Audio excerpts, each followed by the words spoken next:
AI voice calling is the next big thing, right? Well, don't believe the hype.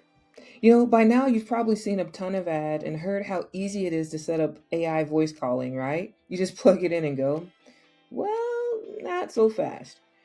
I'm here to show you why AI voice calling is not as simple as it might lead off to think, and why it actually might not be for everyone in every business. At least not yet. There's going to be a lot of behind the scenes that no one ever talks about that I'm going to show you in this video. And if you're not prepared for what actually goes on behind the scenes, you're in for some big surprises. But if you're ready to see what it really takes for AI calling and how AI calling can put you ahead of your competition, you're in the right place. Let's pull back the curtains, dive into the real world of AI voice and what actually it takes to make it successful. So, what actually goes into an AI voice assistant that makes it successful? I created this diagram to hopefully help show you the flow of things, to kind of again just set expectations so you know what actually goes on behind the scenes, what you can do as a company to prepare for it and be successful, and more importantly, make an educated decision if this is the right path for you to get a voice AI assistant for your business, okay? So, I'm going to jump in. Let's zoom out a little bit.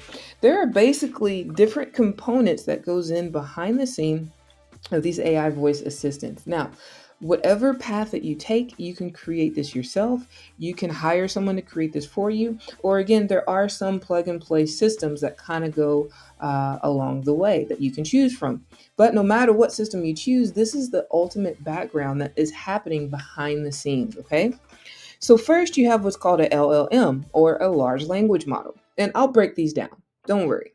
The large language model is like the brain, so to speak, okay? This is where you train and put in data and you teach the voice assistant what to do and how to think, right? But what you also need is the actual voice assistant itself, okay? The voice assistant itself is how the language learning model, the large language model, actually works. It's text based, markdown based, right? Computer lingo based. But we need to take that computer lingo and we actually need to put a voice behind it, right? Because we're doing it for the phones. And so that's what you actually need is a voice assistant. Then from there, the conversation is going back and forth. And what you need is actually a transcript, okay? So the transcript, this I actually should link this all the way back around here, right?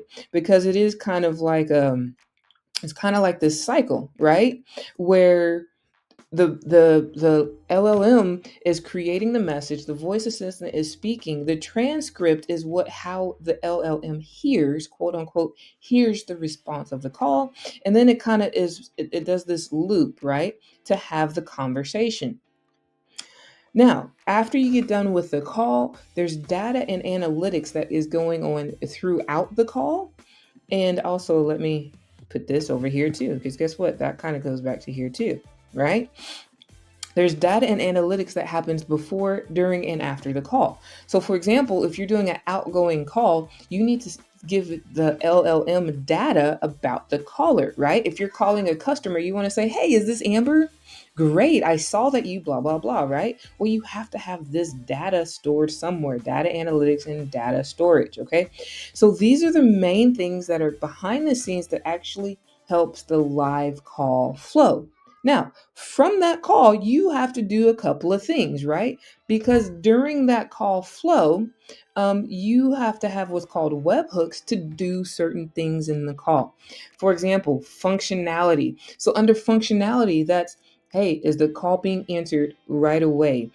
Call transfers, okay? So, let me actually zoom in here, all right? The call functionality, that's call transfers. Do you want to be able to send a text message throughout the call, like in the middle of the call where the AI voice says, hey, would you like me to send information about our company? Hey, would you like me to resend your bid information, right?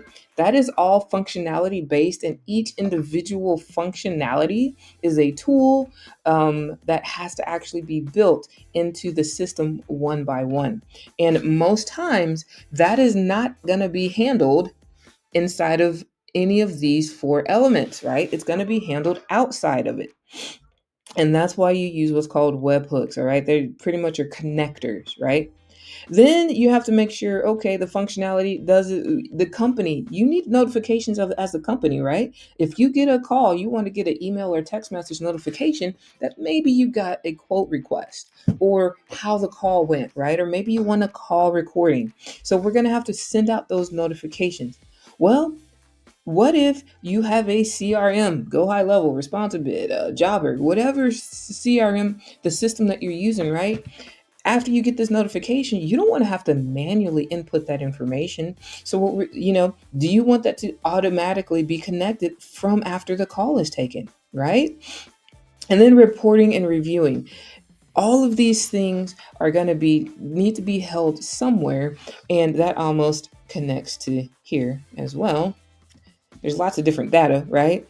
But we need to be able to review it for quality assurance and all kinds of data on the back end.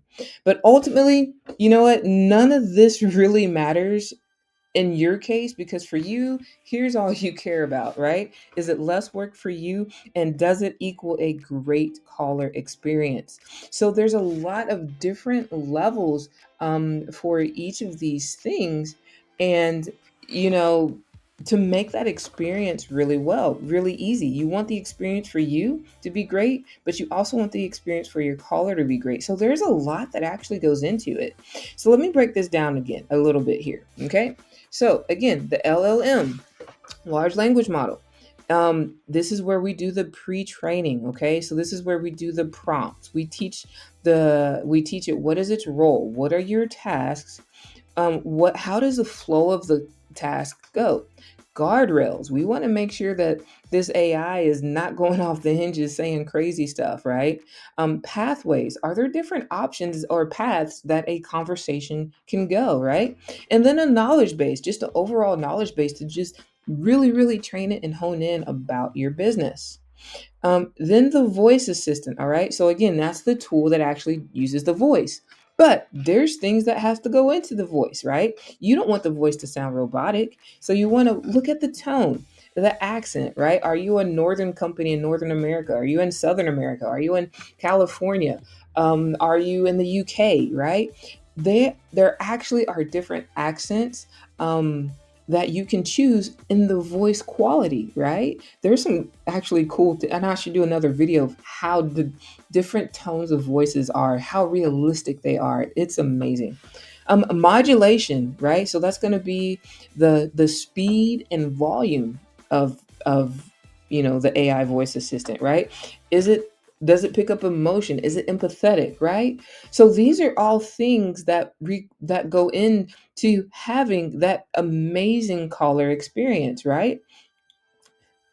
And then in the transcript, okay? Conversation flow, customizing responses, quality assurance, detecting error and debugging, right? So these are all steps that it takes to go into having a successful AI voice assistant.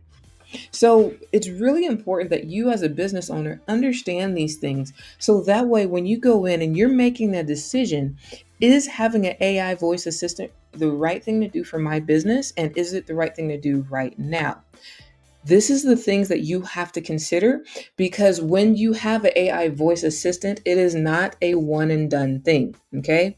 This is something that takes an ongoing process, ongoing management and tweaking. It takes an in depth setup process. And it really just takes patience, right? So if you are tech, not you don't have to necessarily have to be tech savvy, but you have to be open to technology, right? If you're kind of open to technology, then you know what, this is for you. If you want to get ahead of the learning curve, if you really understand that AI voice and AI in general is the path that the world is going on, and you want to get a heads up on it, and you're willing to be that beta tester not in the beta tester stage, but in the early stages of it, then yes, this is absolutely for you and your business. But if you are looking for something that is plug and play, ready, robotic, you don't have to do anything. You know what I mean? Like, it's going to be perfect. If you have those expectations, the AI voice assistant is not for you.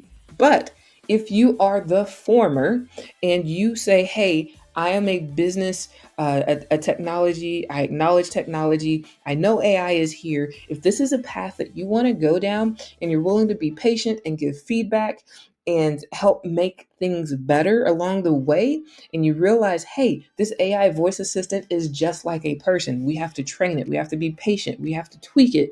If you're open to those things, then absolutely this is a path that you want to go on, and you want to get on it as soon as you can. If you need any help with any of this, feel free to reach out, or if you have any questions. Thanks so much, and I will see you guys on the next video.